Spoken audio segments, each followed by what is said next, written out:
রমজানে কিচেনটাকে সুন্দর আর ক্লিন করে রাখতে অনেক বেশি ভালো লাগে। আর আমাদের কিচেনটা একদমই অনেক দিন পরিষ্কার না করার কারণে নোংরা হয়ে গিয়েছে। এখন আর অল্প সময় আছে বাকি, এই জন্য পুরো কিচেনটাকে পরিষ্কার করে ফেলছি। আসসালামু আলাইকুম, সবাই কেমন আছেন? আশা করি সবাই ভালো আছেন। আমিও আল্লাহর রহমতে ভালো আছি। আসসালামু আলাইকুম, কেমন আছেন সবাই? আশা করি ভালো আছেন। সত্যি বলতে আমি অনেক এলোমেলো করি বেশি। তো আমার মেয়ে আমাকে অনেক বকাবকি করছে যে তুমি দেখো কিচেনটাকে কী অবস্থা করেছো। তো আমার চাইতে ওরাও বেশি এলোমেলো করে, ওরা কিন্তু এখন আমার দোষ দিচ্ছে, বুঝছেন। এখানে অনেক পট হয়ে গেছে যেগুলো আমার খালি, মানে কোনো প্রয়োজন নেই। এখন এগুলোকে আমি কি করব, তাই ভাবছি রমজানে এখন আমার অনেক জিনিস প্রয়োজন, সেগুলো আবার সামনে রাখা উচিত। তাই ভাবছি যে মা মেয়ে মিলে কিচেনটা গুছিয়ে ফেলি। হ্যাঁ, এই জন্য আমরা রাত থেকেই লেগে পড়েছি। আর রাতে কাজ করা মানে হচ্ছে দিনে একদমই টাইম পাই না, এই জন্য রাতের বেলায় পরিষ্কার করার জন্য নেমে গিয়েছি। আর এই দেখুন সবগুলো পট একদম ময়লা হয়ে গিয়েছে। আর এগুলো ক্লিন করতে আমাদের তো একদম 7টা থেকে কাজ শুরু করেছি আর রাতে 10টা বেজে গিয়েছে। তাও এগুলো একদিনে শেষ করতে পারিনি, আমাদের কমসে কম 2 দিন লেগে গিয়েছিল এই কাজগুলো শেষ করতে করতে। আর এখানে আমরা রমজানের বাজার নিয়ে এসেছে আব্বু, আর ওইগুলোই আম্মু আমাদের যে আগের দিন খালি পটগুলো ছিল ওগুলো পরিষ্কার করে রেখে দিয়েছিলাম। আজকে এখন এগুলোর ভিতরে সবগুলা গ্লোসারি মানে ঢুকিয়ে ফেলছি। হ্যাঁ, রমজানে অনেক কিছু আসলে সামনে রাখতে হয়, যেমন ধরেন বেসন, তারপরে আবার এই পেঁয়াজু বানানোর ডাল, আবার আলুর চপ বানাবো যে সেই বেসন মিক্সারটা, এগুলো সব কিছু আমরা করবো আস্তে আস্তে। কিন্তু এখন আমি ভাবছি যে এগুলো যদি সামনে না রাখি তাহলে পিছনে এগুলো আমি মানে কিভাবে নিব। আর আমার তাকটা একদম অনেকটা উঁচা, এই জন্যই সমস্যা হয়ে যায়। তাই এখন আমি এগুলোকে সবগুলোকে সামনে রাখার জন্য কিছুটা পট ধুয়ে নিয়েছি, আর বাকি যেগুলো আমার বাড়তি ছিল ওগুলো সব সরিয়ে ফেলেছি। দরকারি যে জিনিসগুলো ছিল সবগুলোই আমাদের পিছনে চলে গিয়েছে, আর বেদরকারি সব জিনিস আমাদের সামনে চলে এসেছে। এই জন্য আমরা চিন্তা করেছি যে না, 2 দিন লাগুক 3 দিন লাগুক, এরপরও এটাকে পরিষ্কার করে নিতেই হবে। তা না হলে রমজানে এবার অনেক বেশি মুশকিল হয়ে যাবে। তাই তো আমরা এখানে চিনি ঢুকিয়ে দিয়েছে। আর এগুলো হচ্ছে এগুলো বুটের ডাল। এগুলো হচ্ছে চটপটি বানাবো যে সেই ডাল, কিন্তু চটপটি তো এখন খাবো না। কিন্তু আমি যখন ছোলা ভাজি করি তখন ওই ছোলার সাথে আমি এই ডালটাও একটু মিক্স করি, তাহলে ছোলাটা খেতে ভালো লাগে। হ্যাঁ, আম্মু সবসময় এটা করে আর অনেক বেশি মজার হয় তখন ছোলাটা। অন্যান্য সময় এই ডালটা যখন মিক্সার করে না তখন আমাদের থেকে ছোলাটা খেতে একদম ভালো লাগে না। আর এখানে লবণও ফিল আপ করে নিচ্ছে। লবণ তো অনেক বেশি দরকার হয় পুরো মাসে। 1 ডাব্বা লবণ এখানে রাখবে আর বাকিগুলো মশলার সাথে রেখে দিবে। আমি আবার লবণ 2 ভাগে রাখি, কারণ অনেক সময় লবণ এমনিতেই কাজে লাগে, মানে হলুদ মরিচ ছাড়াও লবণ কাজে লাগে। তো এই জন্য আমি আলাদা করে এই পটটাতে ঢুকিয়ে রাখি, আর বাকিটা আমি আমার হলুদ মরিচের সাথেই ওখানে রেখে দিই। তো এইভাবে আমি সব কিছু গুছিয়ে রাখছি যাতে আমার একটু সুবিধা হয়। আর এখানে এই ছোটো ছোটো পটগুলো, এগুলো সব হচ্ছে মানে ছোটো ছোটো আইটেম, যেমন ধরেন কালো জিরা, তারপর গোটা জিরা, তারপর আবার সর্ষে, এগুলো যেগুলো একটু একটু করে লাগে আর কি। তো এগুলোই এখন এখানে গুছিয়ে রেখেছি। এগুলো খুব বেশি একটা দরকার হয় না, এই জন্য আমি এগুলো এখানে রেখেছে। আর এই তো আমার মানি প্ল্যান্টগুলো আমি সুন্দর করে এখানে রেখে দিয়েছি। ওরা আম্মুর কাছে ভালোই আছে, এই জন্য আমি আর আমার কাছে নিয়ে যাই না। আর আম্মু ওদেরকে অনেক বেশি পছন্দ করে, আর ওরা এখানে বড়ও হচ্ছে, এই জন্য আমি এখানেই রেখে দিয়েছি। আর এই তো এটা চেরা, এটা আব্বুই বেশি খায়, এটা কিন্তু আমরা বেশি খাই না, এটা আব্বুর জন্য আব্বু নিয়ে এসেছে। চিরা জিনিসটা আসলে আমার হাজব্যান্ডের অনেক প্রয়োজন, কারণ যেহেতু সে মানে কিছুদিন আগে অসুস্থ ছিল আর ওর একটা আলসারের প্রবলেম আছে, এই জন্য ও চিরাটা একটু বেশি খায়। তো ওর জন্য চিরা নিয়ে এসেছে। আর এই যে এখন পটগুলো সব তিশা সাজিয়ে রাখছে, আমি একটা একটা করে ওর হাতে দিচ্ছি আর ও সাজাচ্ছে। আমার এই তাকটা ভীষণ উঁচা, মানে আমি ঠিকমতো লাগ পাই না, কিন্তু মেয়ে আমার সাথে একটু লম্বা আছে তো এই জন্য ও লাগ পাচ্ছে, তো ও সাজিয়ে রাখছে। হ্যাঁ, আর এখানে সবগুলো রাখতে রাখতে মানে আমার কিন্তু যেভাবে আমি রেখেছি ওটা কিন্তু আমার পছন্দ হয়নি। আম্মু পরে আমাকে সরিয়ে দিয়ে নিজের পছন্দ মতো রাখছে, বলছে যে তুমি সব আমার প্রয়োজনীয় ডাবা পিছন দিয়ে রেখে দিয়েছো আর অপ্রয়োজনীয় সামনে দিয়ে, তোমার গোছানো ঠিক হয় নাই। সত্যি বলতে আমরা যারা শহরে বাসা ভাড়া থাকি তাদের তো রান্নাঘরটা একদমই ছোট, আর আমার রান্নাঘরটা এতটাই ছোট কি বলবো আসলে। আপনারা ভিডিওতে দেখছেন হয়তো আমার রান্নাঘরটা অনেক বড় লাগছে, কিন্তু আসলে আমার রান্নাঘরটা অনেক ছোট। তো এই ছোটো রান্নাঘরে কিভাবে সব কিছু গুছিয়ে রাখা যায় সেটাই সবসময় চেষ্টা করি। হ্যাঁ, আর এখানে রমজানের জন্য তেল দরকার ছিল, এই জন্য আম্মু এই বোতলটাতে তেল ঢুকিয়ে নিয়েছে। বড় বোতল থেকে তেল নিতে নিতে অনেক বেশি ভেজাল হয়ে যায়, এই জন্য আমরা সবসময় একটা ছোটো বোতলে রেখেই ব্যবহার করি, আর কমও খরচ হয় তাহলে। আর আপনাদের কি কখনো এরকম হয় যে রমজানে কিছু রান্না করছেন আর হঠাৎ করে দেখেন একটা পট খালি, কিছু নেই, সেটা আবার বের করে পটে ঢুকাতে হবে? এই ঝামেলাটা হলে আমার বিরক্ত লাগে। এই জন্য আমি রমজান আসলেই একের বেশি বেশি করে ভরে রাখি, যাতে আমার পটটা খালি মানে দেরিতে হয়, এটাই হচ্ছে কথা। আর এখন এখানে মশলা ঢুকিয়ে দিচ্ছি, হলুদ মরিচ যা আছে এখানে আমার হলুদ থাকে, মরিচ লবণ আর জিরা আর ধনিয়া গুঁড়াই থাকে। আর সব কিছুই কিন্তু আম্মু বেশি বেশি করে ঢুকিয়ে নিচ্ছে যাতে পুরা মাস চলে যায়। আমার মনে হয় না এটা পুরা মাস যাবে, 15-16 দিনের মতো যাবে, এরপরে আবার আমাদের ঢুকাতে হবে, কারণ আমাদের হলুদ আর মরিচ একটু বেশি ব্যবহার হয়, এই জন্য আমরা এটা 2 পাশে করে রেখেছি। এই জন্যই, হ্যাঁ সত্যি বলেছে, এখানে 15 দিনে বেশি যাবে না, কিন্তু তারপরেও কি করবো, একটু বেশি করেই নিয়ে নিয়েছি, কারণ আমার পরে ঢুকাতে অনেক বিরক্ত লাগে। হ্যাঁ, আর এটা হচ্ছে ধনিয়া গুঁড়া। আমরা এখানে কিন্তু টালা ধনিয়া গুঁড়াটা ব্যবহার করিনি, কিন্তু টালা ধনিয়া গুঁড়াটা থেকে বেশি ভালো গ্রান আসে। কিন্তু কি করব, টালা ধনিয়াটা খুঁজেই পাওয়া যায় না। আর এখানে আব্বু টালা ধনিয়া গুঁড়া না এনে আব্বু এমনি দোকান থেকে গুঁড়া ধনিয়াটা নিয়ে এসেছে, আর আম্মু এই জন্য পকাও দিয়েছে। আর এখানে জিরাও দিয়ে দিব, মাঝখানে জিরাটা রেখে দিবে, ওটাও কিন্তু টালা না। আমি যখন এই বক্সটা কিনেছিলাম তখন আমি ভেবেছিলাম যে এত বড় বক্স আমি কেন কিনেছি, তাই না? কিন্তু এখন দেখছি আমার অনেক উপকারে আসছে, কারণ হলুদ মরিচটা আমার নিতে আগে থেকে এত অসুবিধা হতো যে একটা একটা পটের ঢাকনা খুলতাম আর নিতাম, আর এখন আমার এত সুবিধা হয়েছে যে আমি সবগুলো একসাথে পেয়ে যাচ্ছি। তা আমার মতো আপনারা এরকম একটা বক্স কিনে নেবেন, আর দেখবেন হলুদ মরিচ নেওয়াতে কোনো সমস্যা হবে না।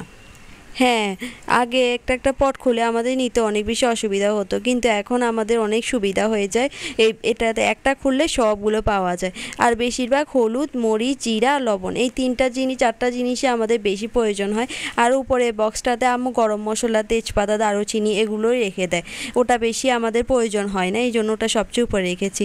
আর এই তো এখানে আমরা ওভেনের জায়গাটাও এখানে পরিষ্কার করে ফেলেছি অফ ক্যামেরায়।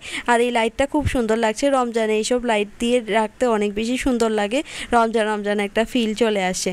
আর এই ফুলগুলো আব্বু নিয়ে এসেছে, এই ফুলগুলো নাকি জবা ফুল, খুবই সুন্দর ফুলগুলো দেখতে। আর বিশেষ করে লাইটটা এখানে রাখা, যখন আমার এই রান্নাঘরের বরাবরই হচ্ছে আমার পানির ফিল্টার, মানে ওখানে আমার বাচ্চারা সবাই এসে পানি সবাই খায়, তো এই জন্য আমার এই লাইটটা রাতের বেলা জ্বালিয়ে রাখতে হয়, মানে ডিম লাইটের কাজ করে আর কি। তো এই জন্য আসলে এখানে রাখা লাইটটা ভীষণ সুন্দর, তাই না? হ্যাঁ, আর এই তো আমাদের সবগুলো অর্গানাইজেশন একদম ফিটফাট করে আমরা রেখে দিয়েছি। এখানে আমরা ওই যে উপরের মশলার তাকটা আমরা ড্রিল মেশিন করতে পারিনি, জমিদাররা মানা করেছে, মানে বাড়িওয়ালারা মানা করেছে, এই জন্য তাই আমরা এরকম করে দিয়ে রেখে দিয়েছি একটা। মানে যেভাবে পেরেছি আর কি, কিছু করার নেই, যেহেতু ভাড়া বাসায় থাকি, তো এখানে সব কিছু করা যায় না নিজের মন মতো করে, নিজের ঘর হলে সব কিছুই করা যেত। তো যাই হোক, এখন গোছানো শেষ, তাই আমরা দেখিয়ে দিলাম কত সুন্দর করে আসলে উপরের সাইডটা আমরা গুছিয়ে নিয়েছি। আর এখন একটা হাঁস রান্না করব। হাঁস খেয়েছি তো 10-12 বছর হয়ে গেছে, তো হাঁস আনতে আনতে আবার 10-12 বছর লেগেও গেছে, চিন্তা করেছেন এবার? হ্যাঁ, আম্মু হাঁস এই 10 বছর পরে একবার রান্না করছে, কারণ একটাই আম্মুর হাঁস কাটতে একদম বেশি ভেজাল লাগে। আর এই তো দেখেন এখানে কত ভেজাল করতে হচ্ছে এই হাঁসটাকে নিয়ে। মুরগি কাটতে কিন্তু এত ভেজাল হয় না, হাঁস কাটতে যত বেশি ভেজাল হয়। সত্যি আসলে এই ভেজালগুলোর জন্য আসলে আমি একবার বলি আনো, আবার বলি না। তো এখন আমি যখন বেশি খেতে ইচ্ছে করছে, আর ফেসবুক খুললেই দেখি সবাই হাঁস খাচ্ছে, তা আমি কেন খাবো না ভাই? এর জন্য এখন বাসও খাচ্ছি আর হাঁসও খাচ্ছি, এই আর কি, মানে কষ্ট হচ্ছে। তো এখন ভালো করে এটাকে আমি একটু পুড়িয়ে নিচ্ছি, মানে বেশি পশম, তাই পুড়িয়ে নিলে একটু ভালো হয় আর কি। তো এভাবে যদি একটু পুড়িয়ে নেন তাহলে তাড়াতাড়ি পরিষ্কার হয়ে যায়। হ্যাঁ, বেশি পশম পুড়াতে কিন্তু অনেক বেশি টাইমও লাগেছে, আর এই পশমগুলো পুড়িয়ে নিলে সুন্দরভাবে উঠে যায়। এর আগে আম্মু কী করেছে, এটাকে মানে পশমগুলো টেনে টেনে আগে থেকে উঠানোর চেষ্টা করেছিল, পরে দেখে যে উঠাতে সারা দিন লেগে যাবে। এরপর আম্মু ভেবেছে যে কেটে এরপরে একটা একটা টুকরার থেকে আমি পশম তুলবো, এতে করে আমার অনেক সহজ হবে, আর যে এক্সট্রা পশমগুলো ওগুলো ফেলে দিব কেটে কেটে। তাই আম্মু ওইরকম মতোই কাজ করেছে, আর এখন অনেক বেশি সহজ হয়ে গিয়েছে কিন্তু পশম তোলাটা এইভাবে। আপনারাও চাইলে এই সহজ ট্রিক্সটা ব্যবহার করতে পারেন, এতে করে সহজেই হাঁসের মাংসের পশমগুলো তুলে ফেলা যাবে। হ্যাঁ, আমি আসলে এটা ব্যবহার করেছি, কারণ আমার খুব ভালো লেগেছে এভাবে করতে, কিন্তু আমি যখন একটা একটা করে তুলে নিচ্ছি তখন কিন্তু অনেক বিরক্ত হয়ে গিয়েছিলাম। তো যাই হোক, এখানে মশলাটাও ব্লেন্ড করে দিয়েছে তিশা। তো তিশা আর আমার ছেলে দুজন মিলে, মানে তিশা তাসিন, ওরা দুজন মিলে মশলাটা আসলে ঠিক করে দিয়েছে, কারণ হাঁসটা কাটতে কাটতে আমার কমপক্ষে 2 ঘন্টা টাইম লেগেছে। আর এই তো এখানে গরম মশলা, আর এই মশলাটার ভিতরে কিন্তু পেঁয়াজ বাটা, আদা বাটা, রসুন বাটা তিনোটাই আমরা মিক্সার করে এরপর ব্লেন্ডার করেছি। আর এখানে বেরেস্তাও করে নিচ্ছি, কারণ হাঁসের মাংসে বেরেস্তা না দিলে এটা খেতে একদম ভালো লাগে না। আর বেরেস্তাটা কিন্তু একদম সুন্দরভাবে মানে পুড়ে ফেলা যাবে না, বা সুন্দরভাবে করতে হবে। তো যাই হোক, আসলে বেরেস্তাটা করতে অনেক সময় লাগে। ভাবছি যে রোজার মাসের জন্য ভালো করে মানে অনেকগুলো পেঁয়াজ বেরেস্তা করে রেখে দেবো, কি বলো? হ্যাঁ, এই বেরেস্তাটা করতে কমসে কম আধা ঘন্টা লেগেছে, যে এই সময়টাতে আম্মু পুরা হাঁসটাই রান্না করে শেষ করে ফেলতে পারতো। এই জন্য আমি বলেছি যে তুমি এইটুকু করে এত সময় না লাগিয়ে বেশি করে করে রেখে দাও, কিন্তু আমরা না সময়ই পাচ্ছি না যে মানে বেরেস্তাটা করে রেখে দিব। এত কাজ, মানে রমজান আসার আগে দিয়ে অনেক কাজ হয়ে যায়, ঘর পরিষ্কার করা, তারপরে বিভিন্ন ধরনের অর্গানাইজেশন করা, সব কিছু মিলিয়ে অনেক কাজ থাকে। আর এই তো এখানে যে আমরা মিক্সার মশলাটা করেছিলাম ওই মশলাটা এখন ঢেলে দিচ্ছি। আমরা কিন্তু এখানে পেঁয়াজ আর গরম মশলাটা আগে একটু ভুনা ভুনা করে নিয়েছিলাম, আর এখন মিক্সার মশলাটা দিয়ে দিচ্ছি। হাঁস রান্না করতে আসলে যতটুকু মশলার প্রয়োজন, মুরগি রান্না করলে কিন্তু অতটুকু মশলা প্রয়োজন হয় না। বিশেষ করে হাঁস আর খাসির মাংস, এই দুইটা জিনিস থেকে কিন্তু একটু গন্ধ আসে, আর এই গন্ধের জন্য দ্বিগুণ মশলা দিতে হয়। তো এটাই হচ্ছে তার বিশেষত্ব। আর এই মশলাটা যদি ভালো করে কষিয়ে নেন তাহলে হাঁস রান্নাটা অনেক মজা হয়। আর এখানে আমি বেস্তার সাথে একটু চিনি দিয়ে দিয়েছি, যাতে বেস্তাটা একটু মানে মুচমুচে থাকে, এই জন্য তো চিনি দিয়ে রেখে দিয়েছি। আর এখানে মশলাটা ভালো করে কষিয়ে তারপর আমি হলুদ মরিচ সব কিছু দিয়ে দিচ্ছি। এখানে আমি 1 টিস্পুন লবণ আর 1 টিস্পুন হলুদের গুঁড়ো, 1 টিস্পুন মরিচের গুঁড়ো, আর হাফ টিস্পুন জিরা গুঁড়ো, হাফ টিস্পুন ধনিয়া গুঁড়ো দিয়েছে। আর এরপর দিয়ে দিয়েছে গরুর মাংসের মশলা। আর এই মশলাটা দিলে অনেক বেশি মজার হয়, কারণ হাঁসের মাংসটা অনেকটাই গরুর মাংসের সাথে মিলে, এই জন্য। আর গন্ধও হয় একটু, ওই গন্ধটা দূর করার জন্য আম্মু এই মশলাটা দিয়েছে, যাতে করে মানে গন্ধ না থাকে। আর এই তো আম্মু এই গরম মশলাটা দিয়ে দিয়েছে, এটা অনেক বেশি কাজ করে গন্ধ দূর করার জন্য। হ্যাঁ, আসলে হাঁস রান্না করা কিন্তু সবাই পারে না, জানো। আমি একবার এক জায়গায় হাঁস খেয়েছিলাম, মানে অনেক বছর আগে। আমি মানে পাতে নিয়ে পরে আর খেতেই পারিনি, পরে আমি তুলে দিয়ে দিয়েছি, কারণ আমার কাছে ভীষণ গন্ধ লাগছিল আর খুব খারাপ লাগছিল খেতে। যাই হোক, বদনাম করা ভালো না, মানে ওটা মশলাটা একদম কম ছিল, এই জন্যই আর কি বললাম। তো এই জন্যই সেখান থেকে আমার একটা আইডিয়া এসেছে যে মশলাটা একটু বাড়িয়েই দিতে হবে, না হলে হাঁস থেকে গন্ধ আসবে। হ্যাঁ, আম্মু কিন্তু আজকে প্রচুর মশলা দিয়ে এটাকে রান্না করেছে, একদম দেখেন লাল লাল হয়ে গিয়েছে। আর অনেকক্ষণ কষিয়েছে মশলাটাকে, যাতে একদম ভুনা ভুনা হয়ে যায়, তেলের উপরে নিয়ে এসেছে পুরো। সবাই 300 ফিট গিয়ে হাঁস খায়, আর হাঁসের অনেক দাম সেখানে দেখি। আর এত ছোটো ছোটো টুকরা দেয়, অল্প একটু দেয়, আর সেটাই এত দাম নিয়ে নেয়। তা আমি ভাবছি যে আমি ওখানে না গিয়ে যদি বাসায় বসে সুন্দর করে একটু বেশি করে খেতে পারি, একটু কষ্ট করে, তাহলে ক্ষতি কী। তো যাই হোক, আমরা এখন সাকসেসফুল, কারণ আমাদের হাঁস রান্নাটা অনেক ভালো হয়েছিল আর অনেক মজা হয়েছিল। তো এখন আমি ভালো করে এটাকে কষিয়ে নিচ্ছি, আর হাত পা সবই দিয়ে দিয়েছি, একটু রাখিনি। নেক্সট হাঁস মনে হয় আমরা 10 বছর পরে আবার খেতে পারবো, কারণ এত ভেজাল হয়েছে এই হাঁসটা রান্না করতে। আম্মু বলে যে আবার 10 বছর পরের জন্য অপেক্ষা করো। না না, সে অপেক্ষা করতে হবে না, দুষ্টুমি করে বলছি, কারণ আমি এখন বুঝে গেছি। মানে তখন তো আমি জানতাম না যে এটা কীভাবে কাটতে হয়, এখন যেহেতু বুঝে গেছি এখন সবসময় খেতে পারবে। তো এখন দিয়ে দিলাম একটু দই, আর এই দইটা হচ্ছে সবচেয়ে ইম্পর্টেন্ট। এই দইটা কিন্তু আমরা ডিপে রেখে দিয়েছিলাম, কারণ আমাদের দইটা প্রায় মানে নষ্ট হয়ে যাচ্ছিল, তাই বলে আমরা দ্রুত করে এটাকে ডিপে ঢুকিয়ে দিয়েছি। অনেক দই ছিল, আমরা তো তেমন একটা দই খেতে পছন্দ করি না, আব্বুই একটু খায়, এই জন্য আমাদের দইটা নষ্ট হয়ে যায় বেশি তাড়াতাড়ি।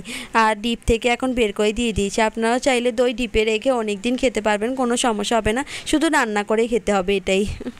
কিন্তু হাঁসের মাংসতে দই দিলে কিন্তু হাঁসের যে একটা গন্ধ থাকে ওটা কিন্তু থাকে না, এই জন্য বিশেষ করে দইটা দেওয়া। তো এখন দই দিয়ে ভালো করে আমি কষিয়ে নিচ্ছি, আর কষানিটা তো প্রচুর সময় লাগে। এখন কষানো হয়ে গেছে, আর দিয়ে দিলাম এখন টমেটো আর কাঁচামরিচ। কাঁচামরিচটা আমি ফালি করে দেইনি, কারণ যেহেতু আজকে ঝাল ঝাল বেশি দিব না, কারণ আমার হাজব্যান্ড ঝাল একদমই খেতে পারে না, এই জন্য ঝাল একদম কম দেবো। হ্যাঁ, আমরাও একটু ঝাল কমই খাই। আর এই যে কাঁচামরিচগুলো আম্মু দিয়েছে, এই কাঁচামরিচগুলোতে এমনও কোনো ঝাল নাই, আম্মু যদি এটাকে কেটেও দিত এর বড়ও ঝাল লাগতো না। হ্যাঁ সত্যি, আসলে যাই হোক, এখন দিয়ে দিলাম পানি, একটু কম করে পানি দিয়েছি, কারণ সবাই বলতেছে যে ঝোল একটু কম রেখো, ভুনা ভুনা খেতে ভালো লাগে, তাই একটু পানি কম দিয়েছি। আর এখন এই যে হয়ে আসছে, দেখেছেন কত সুন্দর হয়েছে। তো এখন দিয়ে দিব পেঁয়াজ বেরেস্তা। এই পেঁয়াজ বেরেস্তাটা যে কতটা গুরুত্বপূর্ণ সেটা দিলেই বুঝতে পারবেন। এই পেঁয়াজ বেরেস্তাটা দেওয়াই হচ্ছে মেইন আমার মনে হয়েছে, কারণ এই বেরেস্তার গন্ধেই পুরো মাংসটা একদম অনেক সুন্দর একটা স্মেল চলে এসেছে। যদি বেরেস্তা না দেওয়া হয় তাহলে এই মাংসটা একদমই খাওয়া যায় না কিন্তু। হ্যাঁ, এই জন্যই আমি আসলে পেঁয়াজ বেরেস্তাটা দিয়েছি আর তারপর দিয়ে দিয়েছি আমি মানে শুকনো ভাজা জিরের গুঁড়োটা। এই জিরের গুঁড়োটাও খুবই ইম্পর্টেন্ট, এই দুটো জিনিস দেওয়াতে আসলে গন্ধটা একদমই নেই। আর খেতে যে কি ভালো হয়েছে কি বলবো আসলে। ওই দোকানে পেঁয়াজ বেরেস্তা কি বলি, দোকানে জিরাগুলা দিবেন না, ওগুলো একদমই ভালো না।